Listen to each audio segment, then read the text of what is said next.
bom dia! Estamos começando mais um programa Conhecendo o Seu Direito, aqui pela TV Cidade, canal 28. Um programa que vai levar você a aprender muito mais sobre os seus direitos. Fique sempre ligados, porque a cada terça e quinta, às 7 da manhã, estamos aqui com convidados especiais e assuntos atuais que você precisa conhecer. O nosso convidado de hoje é o deputado estadual Evangelista Siqueira.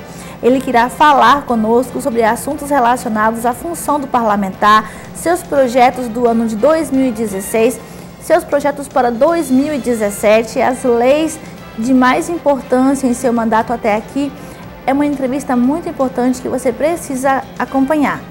E se você não tem como assistir ao programa nesse momento, não se preocupe, porque vai ficar disponível no YouTube, no meu canal Dolane Patrícia RR. Basta você se inscrever e assistir pelo YouTube a qualquer hora do dia ou da noite. Você pode também assistir pelo meu site dolanepatricia.com.br e a entrevista também vai estar disponível no Facebook. Nós queremos informar a vocês que teremos participação. Você poderá fazer contato através do telefone 991 11 37 40. Nós iremos para um breve intervalo comercial, daqui a pouco estaremos de volta.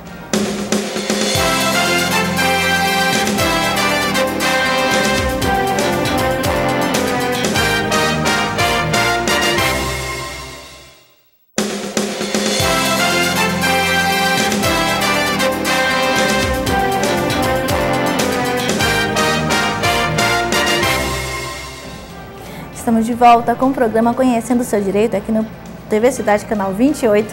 Nós vamos conversar hoje com o deputado estadual Evangelista Siqueira.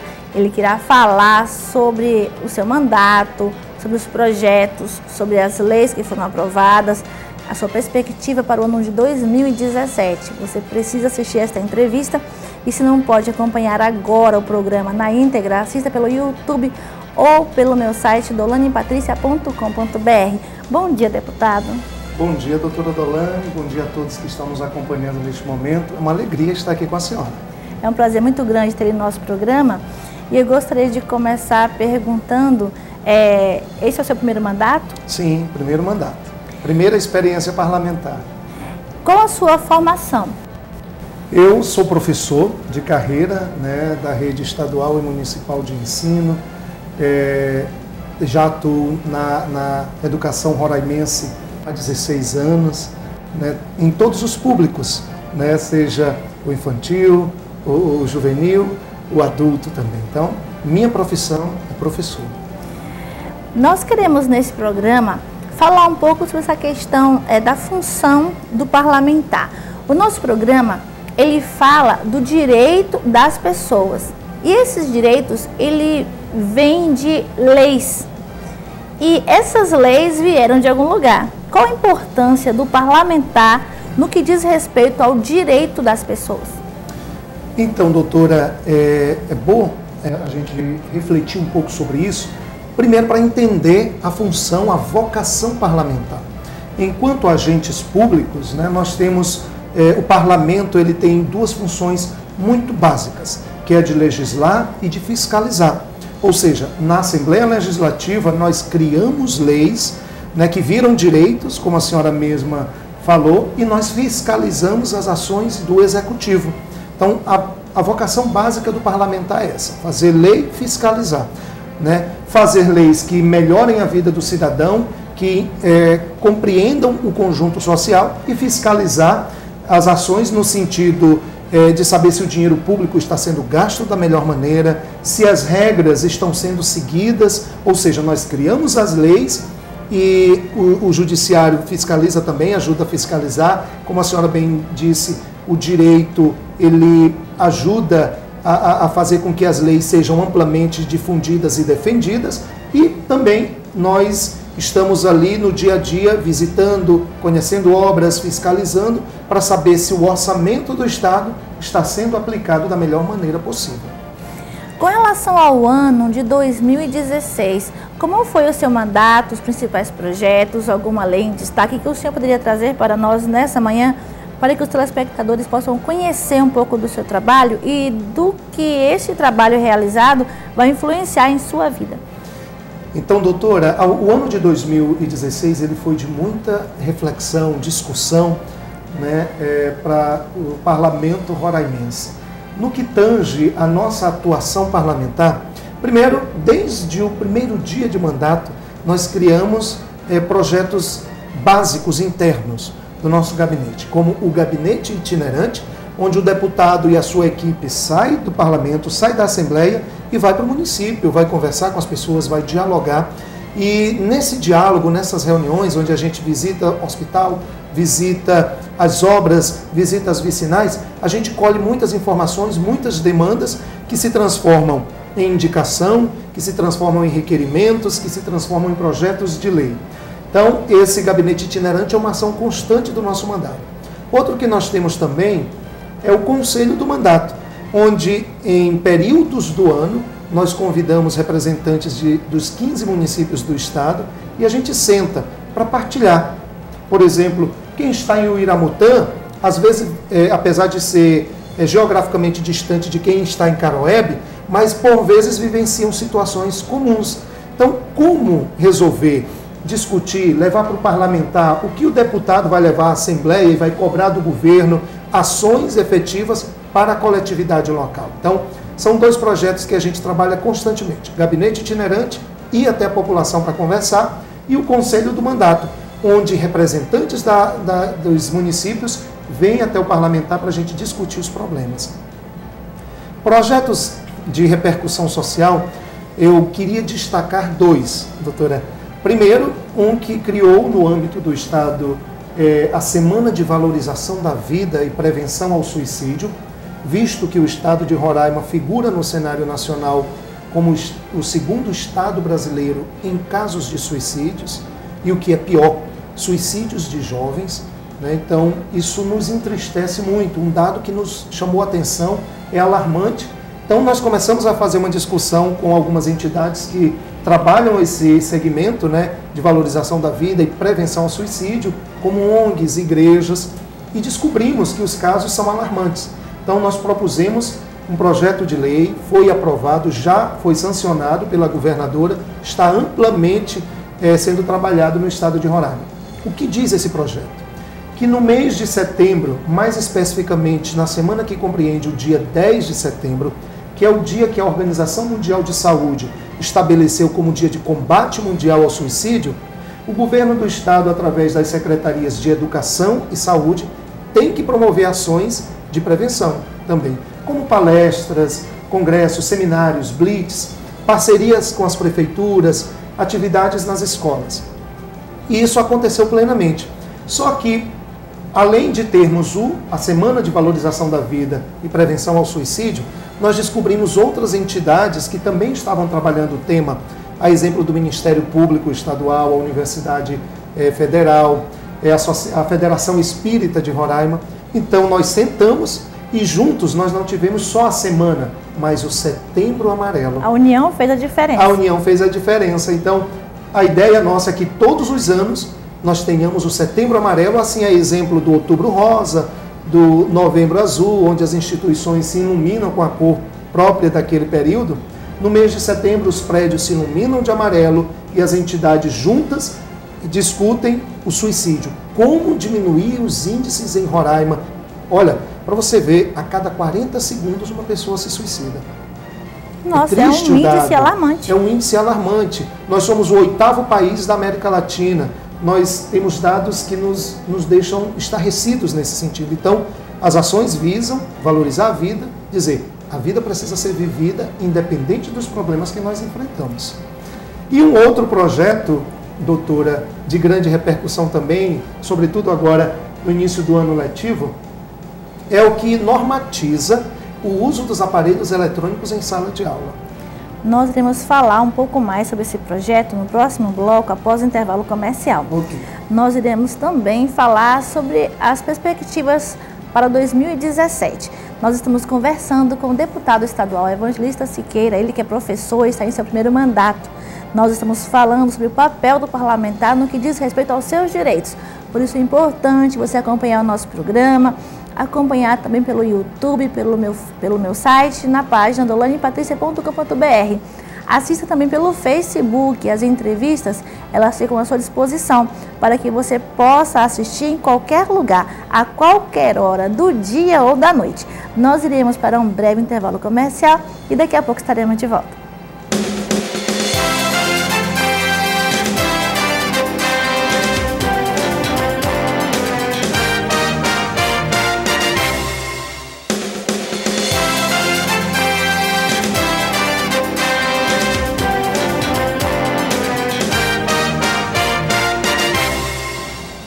Estamos de volta com o programa Conhecendo o Seu Direito.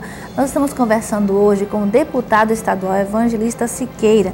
Estamos falando sobre os seus direitos, como esses direitos viram leis e de que forma o parlamentar, o político é responsável pela elaboração dessas leis. Estamos falando também dos projetos realizados por ele em 2016, das perspectivas para 2017. Nós falamos no primeiro bloco sobre a questão do suicídio, do Setembro Amarelo, e essa questão foi iniciativa do deputado numa lei que foi criada em 2016. E agora nós vamos conversar sobre os demais projetos da sua autoria. Deputado, o senhor falou no primeiro bloco sobre a questão do Setembro Amarelo, da prevenção do suicídio, das políticas públicas realizadas para coibir esse tipo de atitude, esse tipo de conduta. Além dessa questão da iniciativa de ter pensado nessa questão do suicídio, na prevenção, no caso, o que mais o senhor tratou em 2016 de relevante para a sociedade? Então, doutora, como nós havíamos iniciado no bloco anterior, um outro projeto também que ganhou uma repercussão positiva foi o que normatiza o uso dos aparelhos eletrônicos no âmbito da escola, da sala de aula. Ela já está em vigor? Já está em pleno vigor. Lembrando que devido ao calendário diferenciado que nós temos no Estado, 2017 já entra com a lei em vigor, em amplo exercício. Então, qual o objetivo, como começou a discussão dessa lei? Eu sou professor, então também tenho essa questão do respaldo de poder levar essa discussão, porque eu também tinha essa reflexão em sala de aula. Nós estamos num contexto onde as tecnologias estão muito presentes na nossa vida. Verdade. E a gente tem que reconhecer o papel importante, primordial delas no avançar da vida, na resolução dos problemas do dia a dia. Até aí, nenhum problema.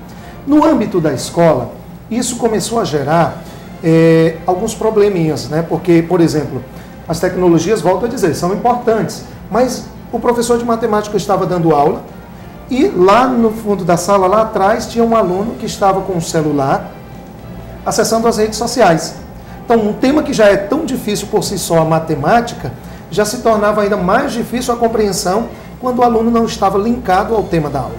E eu ouvi dos colegas professores, ao longo desse período, várias reclamações nesse sentido, dos gestores, dos próprios pais. E não havia um mecanismo de normatização. Então, nós fizemos uma consulta pública, enquetes, nós conversamos com pais, com professores, com o sindicato que representa a categoria, e isso nos clareou no sentido de buscarmos uma alternativa. Então, eu propus um projeto de lei no parlamento e promovemos a discussão, chamamos uma audiência pública também para conversar sobre o assunto e chegamos à conclusão de que o projeto tinha viabilidade. Foi apresentado, foi aprovado e já está em amplo vigor no estado de Roraima. Então, a partir de agora, fica normatizado, não proibido, é bom a gente destacar. Não está proibido o uso de tecnologias na sala de aula, está normatizado, condicionado ao uso pedagógico dentro da sala. O professor de História está dando aula sobre os períodos da história, sobre os dinossauros e outros temas. Precisa de uma pesquisa, o aluno vai ser direcionado a pesquisar no seu celular. O professor de matemática precisa fazer um cálculo, de biologia precisa buscar um assunto na internet. Então, a tecnologia, seja ela o celular, seja ela o notebook, seja ela todas as demais tecnologias, o arcabouço que nós temos, eles podem e devem ser utilizados dentro de padrões, de modo que não atrapalhe o contexto escolar. Isso é interessante porque leva o estudante a ver que a utilização do celular e dos aparelhos eletrônicos não é só para as redes sociais. Perfeito. Ele pode utilizar como pesquisa. Então, exato, seria um incentivo para que ele pudesse usar esses eletrônicos também para buscar a aprimoração dos seus conhecimentos. E a lei também prevê, doutora, que a própria comunidade escolar deve se encontrar. Apesar da lei já direcionar, normatizar, mas a lei flexibiliza também que a comunidade escolar se encontre, que haja formação, que seja tema de encontros pedagógicos com os professores, que seja tema da reunião de pais e mestres, para que seja apresentada à comunidade e a própria comunidade escolar defina que padrões irá utilizar para fiscalizar a aplicação dessa lei. O melhor é recolher o celular, o melhor é deixar disponível, a própria comunidade escolar é quem decide. Cada comunidade, porque nós entendemos que a escola tem que ter autonomia. Então, se uma escola entender que não seria melhor para o aluno utilizar essa questão dos eletrônicos para fins de pesquisa na sala de aula, eles poderiam, por si mesmos, dizer, não, aqui na escola vai ser diferente, nem para pesquisa, fica tudo desligado, então fica a critério de cada escola. Exatamente, porque a lei, ela normatiza, ela dá a ideia de local, horários para serem utilizados. Mas a própria comunidade escolar pode também resolver, através dos seus conselhos, as escolas têm conselhos, né? A escola tem um projeto político-pedagógico que já pode prever isso, porque tem uma legitimidade. Então a escola pode definir os horários ou não, ou entrou, guardou o seu celular. O que nós fizemos foi atender um anseio da categoria de professores, da comunidade escolar, que pedia uma regulamentação. Volto a dizer, não é proibir, é regulamentar, doutora, saber em que lugar e que horários pode ser utilizado. Assim como a senhora, eu e tantos outros fazemos em casa com os filhos, os netos, os sobrinhos. Isso é muito importante porque a tecnologia ela vai avançando e muitas vezes a sala de aula é sempre aquela coisa, professor falando e aluno ouvindo. Então, essa sua lei, que agora, para quem ligou a TV agora, já está em vigor, a escola que entender que é mais interessante que, em vez de ficar nas redes sociais, os alunos usem os telefones e eletrônicos para fazerem pesquisas do assunto que está sendo ministrado a aula, nesse caso, seria muito melhor a utilização dos equipamentos. No entanto, fica a critério da escola. Isso, definir essas normas de como fiscalizar a aplicação da lei. Como foi o recebimento dessa regulamentação pelas escolas?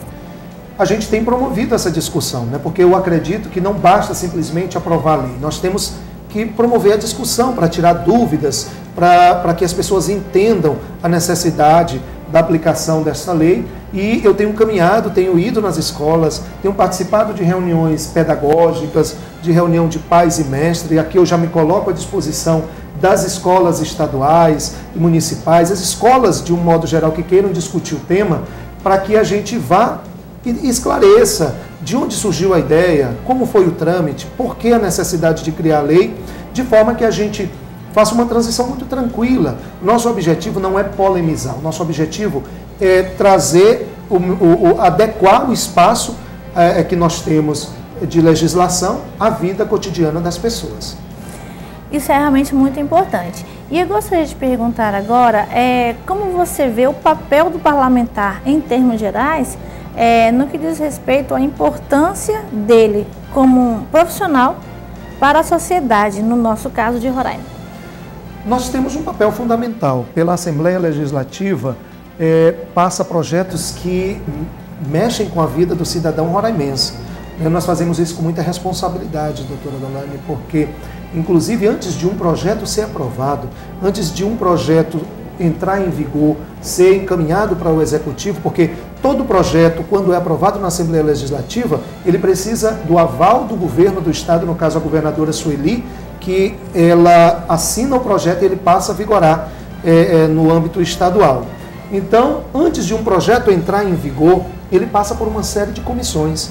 São especialistas naquele tema, a exemplo do que eu falei para a senhora do projeto do celular, ele passou por comissões de educação, ele passou por comissão de Constituição e Justiça, porque nós precisamos saber se aquele projeto está constitucional, se ele não fere o princípio máximo da nossa Constituição, se ele não fere a Constituição estadual, se ele não fere outras leis que já existem. Ele precisa passar pela Comissão de Educação, porque naquela comissão nós temos especialistas na área. Então, um projeto de lei, quando ele é aprovado, quando ele está em amplo vigor no Estado, ele passou aí por, no mínimo, a mão de uns 10 especialistas que analisaram criteriosamente a lei para que ela tenha impacto na vida do cidadão. E a gente volta a dizer, as leis elas são criadas com o intuito de impactar positivamente. A lei ela não vem, não quer tirar direito, pelo contrário, ela quer criar direito, como é exatamente o nome do seu programa. Nós iremos continuar esta conversa no próximo programa, porque o nosso tempo já se esgotou e faltou falar sobre as perspectivas para 2017. Quais são os projetos de lei que ele pretende, como deputado estadual, desenvolver nesse novo ano. Então, no próximo programa, teremos de volta o deputado estadual Evangelista Siqueira. Você continue ligado no nosso programa na próxima quinta-feira, porque ele vai estar de volta para falar um pouco mais sobre a questão da relação que existe entre os seus direitos e os parlamentares, qual a função deles como um todo e quais são os projetos que poderão melhorar a sua vida no ano de 2017. Nós queremos agora agradecer aos nossos patrocinadores, agradecendo primeiramente ao Ney Maison, que cuida do nosso cenário, e dizer que o Ney tem um espaço especial no Shopping Garden, onde ele faz delícias para você. Você pode conhecer o espaço Ney Maison Café no Shopping Garden, mas você pode também conhecer a loja de vestidos de noiva do Ney Maison em frente ao HGR, uma loja que tem os mais belos vestidos da cidade. E você pode também conhecer a sua loja de decoração, que fica na Avenida Villeroy, ao lado das tortas, em frente às Tortas e Tortas. Nós queremos também agradecer a loja Menina Mulher. A loja Menina Mulher nos veste a cada terça e quinta no nosso programa, sempre com roupas maravilhosas e com preços especiais para você. Então, quando for à Avenida Bandeirantes, procure a loja Menina Mulher. Você vai encontrar roupas belíssimas e chegou uma nova coleção que você precisa conhecer. Preços especiais. Então, se vista bem por um preço bem pequeno que cabe no seu bolso. Conheça a loja Menina Mulher da Thaís Cavalcante. Nós queremos ainda agradecer a Clínica Derma Roraima. A Clínica Derma Roraima, da doutora Ana Paula Witt, tem o que existe de mais moderno em termos de dermatologia. E a Clínica Derma Roraima fica na Alameda Canarinho, lá no bairro Canarinho. É o que existe de mais moderno em laser. É a melhor clínica de laser da região norte. Trata de homens, de mulheres, atende pela Unimed, faz botox, limpeza de pele, trabalha com plasma, trabalha com laser também para o corpo, até com flacidez através de laser você pode estar tratando. Existem também muitos outros serviços disponibilizados pela doutora Ana Paula Witt na Clínica Derma Roraima, que vai deixar você, homem, mulher, adolescente, muito mais bonito, muito mais jovem, com a pele muito mais bonita. Quero agradecer a você que nos acompanhou em mais um programa Conhecendo o Seu Direito, dizer que você pode acompanhar todas as entrevistas realizadas no nosso programa através da minha página do YouTube. Basta se inscrever e acessar Dolane Patrícia RR e você vai ter acesso a assuntos como DPVAT, pensão alimentícia, divórcio, questão relacionada a direito do trabalho, também entrevistas com parlamentares na esfera estadual e federal. Você pode também acompanhar as entrevistas pelo Facebook Doutora Dolane Patrícia e também pelo meu site, dolanepatricia.com.br. Nós iremos agora encerrar o nosso programa na certeza de que na quinta-feira estaremos de volta com o deputado estadual Evangelista Siqueira falando sobre os seus projetos para 2017. Eu aguardo você no próximo programa. Até lá!